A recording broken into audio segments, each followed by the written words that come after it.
Ito ang Presidential Broadcast Service. Radyo Pilipinas. Radyo Publiko ng Bagong Pilipinas para sa Bagong Pilipino. Naghahatid ng mahahalagang balita at impormasyon na guugnay ng pamahalaan sa sambayanan. Tulay sa himpapawid ng serbisyo publiko. Radyo Pilipinas. Radyo Publiko. Ang boses ng Pangulo. Sa Iloilo, Radyo Pilipinas. 585 AM. Oras sa Radyo Pilipinas, alas 4:07 sa hapon. Gikan sa hulong balitaan sa PBS, Radyo Pilipinas, Iloilo. Gintipon sa bukos na pwersa sa News and Public Affairs Division. Mga pagsaysay sa mga hitabo o aksyon, mga pananawan, kang desisyon, mga hibubunan sa napikuhan na sektor, mga tanagpong nga balita, diri sa Iloilo, at mga bahin sa Kabisayan nagkatungdan. Mga balita na natipon sa sulod sa naligan ng 24 oras. Inyo mapatian sa Headliners Was. Kagkaroon, yari ang inyong PBS News Team.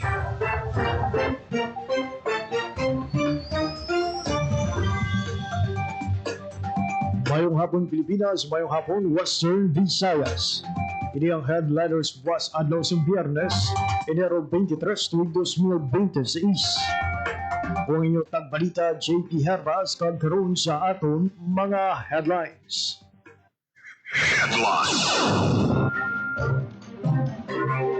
Hinatos ka Ilonggo nag-upod sa tuigan nga fluvial procession subong nga dinagyang. Office of Civil Defense Region 6 ginpasaka sa Blue Alert ang kandaan sa pagsulog sang dinagyang festival. Philippine Red Cross Iloilo nagpahamtang sang 7 ka ground team kag isa ka child-friendly space subong nga dinagyang. Mga motorista ginainganyo nga mag-commute na lang sa highlights ang kasaliyahan kag dinagyang festival. Ang Iloilo Governor Defensor nagpagwa sang 183.1 million pesos para mapabaskog ang turismo sa Kabanwahanan. Oras sa Radyo Pilipinas, las 4:09 sa hapon. Nagkaroon sa detalye sang mga balita. Radyo Pilipinas. Radyo Pilipinas News. Hinatos ka Ilonggo nag-upod sa fluvial procession. Ang detalye sang balita sa report ni Hope Turiciante. Radyo Pilipinas. Radyo Pilipinas Report. Naghiwat sang fluvial procession ang San Jose Parish Placer Biyernes sang hapon bilang kabahin sa selebrasyon sang kapistahan sang Señor Santo Niño kag Dinagyang Festival 2026. Sakay ang imahe sang BRP Kalanggaman sang Philippine Coast Guard nga ginupdan sa mga kaparian sang Order of St. Augustine kag mga deboto. Ang fluvial tuigan ng religious activities sang Dinagyang Festival. Para sa Bagong Pilipinas, Hope Turiciante, Radyo Pilipinas, Radyo Publiko. Radyo Pilipinas. Radyo Pilipinas News. Sa iban pa nga balita, Office of Civil Defense Region 6 ginpasaka sa Blue Alert ang kandaan sa pagsaulog sang Dinagyang Festival. Ang detalye sa balita sa report ni Paul Tarosa. Radyo Pilipinas. Radyo Pilipinas Report.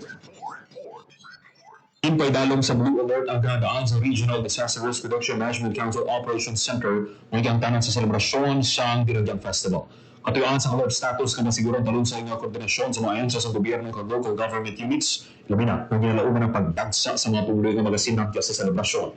Iyan man doon naman sa RDRRC ang mga member agencies kag Local Disaster Risk Reduction Management Council na magparay sa pag-monitor kag magsumite sa preparedness measures kag update sa RDRRMC Operations Center. Para sa Bagong Pilipinas, Paul Tarosa, Radyo Pilipinas, Radyo Publiko. Radyo Pilipinas. Radyo Pilipinas News. Samtang sa iban pagid nga balita, Radyo Pilipinas. Radyo Pilipinas News. nagpahamtang sa 7 ka ground team sa Philippine Red Cross Iloilo Chapter agud madasig nga maserbisyuhan ang publiko sa bungad Dinagyang Festival. Ang ground team sumakitaan sa dalan sa Aldeguer, Arsenal, Solis, Hall of Justice, Western Institute of Technology, PLDT La Paz kag West Visayas State University. Samtang para mabuligan ang mga bata nga masiparar sa ilang mga ginikanan kag kabataan, ang PRC Iloilo magapahamtang man sang child-friendly space sa opisina sang Commission on Human Rights sa Iloilo Sports Complex. Panugyan sang PRC Iloilo chapter sa publiko magpadulong sa pinakamalapit nga welfare ground teams kung magakinahanglan sang madasig nga pagbulig. Radyo Pilipinas. Radyo Pilipinas News. Sa kaamot na balita, nagpagawas ang pila ka pahanumdom ang Philippine Red Cross Iloilo chapter para sa tanan nga luyag magpakigbahin sa dinagyang festival sa syudad sang Iloilo. Suno sa PRC Iloilo, mag-inom sa bastante nga tubig, magsuksok sang panapton nga nagakaigo sa panahon, magpanilag sa palibot, kag maglikaw sang pagdala sang ginaduglian o kung delikado nga kagamitan. Importante man suno sa PRC Iloilo na mahibaluan sa publiko kung diin ang pinakamalapit nga Red Cross Station para madasig ang pagtabang sa tiun sang emerhensya. Dugang pa sa PRC, samtang sinadya, importante nga ang safety kabigon nga priority. Radyo Pilipinas. Radyo Pilipinas News. Ginlift na ang curfew sa pagbaligya sang makahulubog rinon sa Dinagyang Festival 2026. Sunog kay Mayor Isa Treñas, may ginpagawa sa Dong Executive Order 22-049-C kung sa di ginatugutan ng public consumption sa ako na ginaduglian ang gintalana ang public consumption tubtob lamang sa alas 4 sang kagahon. Pero tungod madamo ang nagpangabay, nakita na ang business community ginlift ini subong nga Enero 23 tubtob 26. Hugot man nga gapatuman ang liquor ban sa mga minor de edad.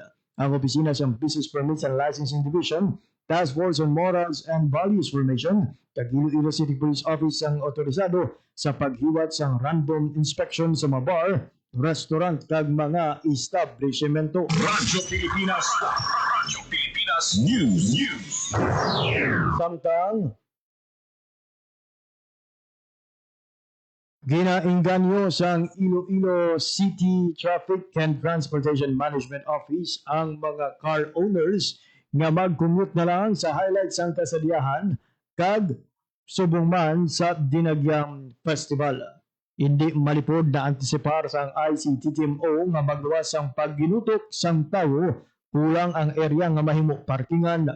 May mga off-site parking naman nga gindesignar ang ICTTMO sa diin pwede makapark ang mga salakyan kag maglakat na lang nga mga aktibidad lakip diri ang rooftop sa Iloilo Terminal kag Central Market, porsyon sa Delgado Street pakadto UP Visayas, General Lee City proper kag WSU para sa sports complex. Inabisuan naman ang mga motorista sa pagsunod sa traffic flow agud malikawan nga mahulan. Radyo Pilipinas. Radyo Pilipinas News. Libo sa lakayan sa Miyagaw handa na sa liwat na pagpasundayag sa kasadyahan sa Kabanwahanan.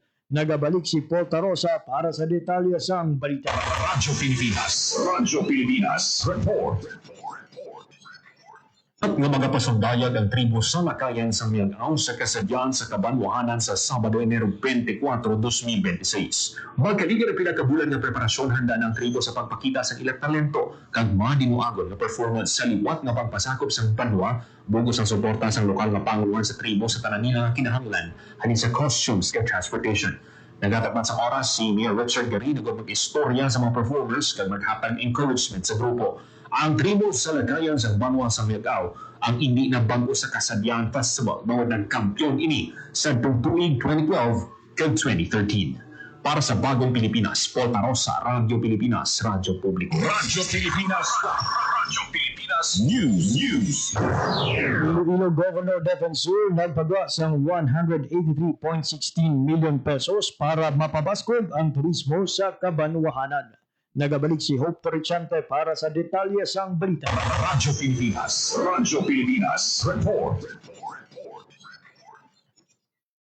Naglabot sa 183.160 million pesos na balor sa mga tseke ang gin-turnover ni Iloilo Governor Arturo Defensor Jr. para sa pagpatahom sa lokal na turismo. Kadungan sang pagbukas ang kasadyahan sa Kabanwahanan Food Festival sa Kapitolyo, ginpermahan sa gobernador ang iya bagong executive order na naga-institute sang iya tourism program nga fun, foodie-friendly sa Kabanwahanan for more progress. Naging disenyo agad ma-develop ang mga Kabanwahanan bilang tourism circuits pinaagi sa pagpabakod sa infrastruktura, ikaayong lawas, agrikultura kag cultural heritage. Sa 183.160 million pesos, 88.780 million pesos ang ginhatag para suportahan ang mga infrastructure projects. 34.132 million pesos para naman mapabaskog ang tourism infrastructure sa Kabanwahanan. 37.807 million pesos para sa disaster preparedness ang anong Kabanwa, ang Santa Barbara, Maasin, New Lucena, Bingawan, Banate, kag Concepcion. Kag 22.441 million pesos naman sa pagpabakod sa mga festival sa probinsya. Para sa Bagong Pilipinas, Hope Trichante, Radyo Pilipinas, Radyo Publiko. Radyo Pilipinas. Radyo Pilipinas News. Samtang 3.5 milyones pesos nga balor sang shabu na kumpiska sa bypass operation sa distrito sang Molo. Nagabalik si Paul Tarosa para sa detalye sa balita. Radyo Pilipinas. Radyo Pilipinas Report. Naglabot sa masobra tunga sa kilo nga shabu nga nagabalor sa 3.5 milyones pesos ang nakumpiska sa kapulisan sa ginpatikang nga bypass operation sa barangay San Antonio, Molo, Iloilo City. Ang suspect ng kilala nga si alias Dodoy, 45 anyos, kag-residente sa Molo, Iloilo City. Yung tingog nga puwersa sa Iloilo City Police Office, City Drug Enforcement Unit, Regional Intelligence Unit 6, Special Weapons and Tactics Teams ng ICPO kag Iloilo City Police Station 4, Station Drug Enforcement Team ang nagpatigayon sa operasyon. Kaso nga paglapas sa Republic Act 9165 o ng Dangerous Drugs Act of 2002. Para sa Bagong Pilipinas, Paul Tarosa, Radyo Pilipinas, Radyo Publiko. Radyo Pilipinas. Radyo Pilipinas News. Masobra 20,000 ka migratory bird na balhag sa wetlands ang kapiso sa DENR. Nagabalik si Hope Trichante para sa detalye sa balita. Radyo Pilipinas. Radyo Pilipinas Report. Labot sa masobra 26,000 ka migratory water bird ang nabalhag sa nagkalain-lain nga wetland area sa probinsya sang Capiz sa ginhiwat nga Asian Water Bird Census sa Department of Environment and Natural Resources sininga bulan sang Enero. Sunod sa DENR Capiz, ginhiwat ang una nga AWC sa Provincial Environment and Natural Resources Office Mambusaw sa mga pili nga bird count site sa Rojas City. Lakip na ang Palina River, Barangay Cudyan, kag Agustin Navarra sa Ibisan, kag poblasyon Dapdapan kag Lunoy sa Sapian. Sa mga nasambit nga lugar, masobra 16,000 ka water bird ang nabalhag. Pinakamadamo nga nasiplatan sa mga wetlands ang Capiz, ang whiskered tern, ngayara sa 8,943 ang numero nga nabalhag. Nasundan pa ang water bird census sa Rojas City Airport, Barangay Dulungan sa Pilar, kag mga barangay sang Intongkan, Agbanog, Bantige, kag Gabok sa Pontevedra. Sa mga nasambit nga lugar, kapin 10,000 naman kapispis ang nabalhag. Pinakamadamo sa mga census ang Little Egret na naglabot sa masobra 2,000 sa datos ng DENR. 40 kasay isang migratory bird ang na-monitor sa mga wetland areas ng Capiz. Pahayag ni DENR Capiz Provincial Environment and Natural Resources Officer Ernest Federizo, nagapabilin nga manggaranon ang mga wetlands ng probinsya na nagaserbe nga importante nga puluyan kag kuluwaan sang pagkaon sa mga migratory bird. Para sa Bagong Pilipinas, Hope Trichante, Radyo Pilipinas, Radyo Publiko. Radyo Pilipinas. Radyo Pilipinas News. Inagurahan na ang 55 million pesos nga Municipal Slaughterhouse Project sa Barangay Alegria, Murcia. Ang pagtukod sa slaughterhouse nagapasiguro sa safe, matino nga pagproseso kag maayo nga kalidad sang karne sang sapat. Ang proyekto ginpangunahan sa Department of Agriculture, Philippine Rural Development Project o kung DAPRGP sa Negros Occidental nga ginbuligan pondohan sa World Bank, National Government kag sa gobyerno probinsyal sa Negros Occidental. Ang Murcia, isa lamang sa mga LGU sa Negros Occidental nga nagpaidalom sa mga workshop na naghimo sa mga project proposal kag feasibility studies nga nakapasar sa review sa World Bank kag PRDP. Radyo Pilipinas. Radyo Pilipinas News. Ag sa katapusan nga balita, Radyo Pilipinas. Radyo Pilipinas News. ito nga volcanic earthquake ang nabalhag sa tibok sa Bulkan Kalaon sa makaligad nga 24 oras sa sa bulletin nga ginpagawa sa Enero 23.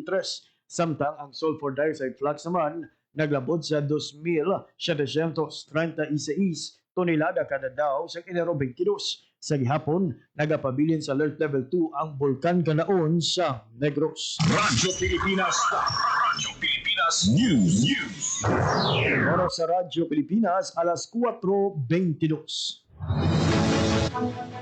Nagamuyan to ang mabalita nga natipon sa Radyo Pilipinas News Team.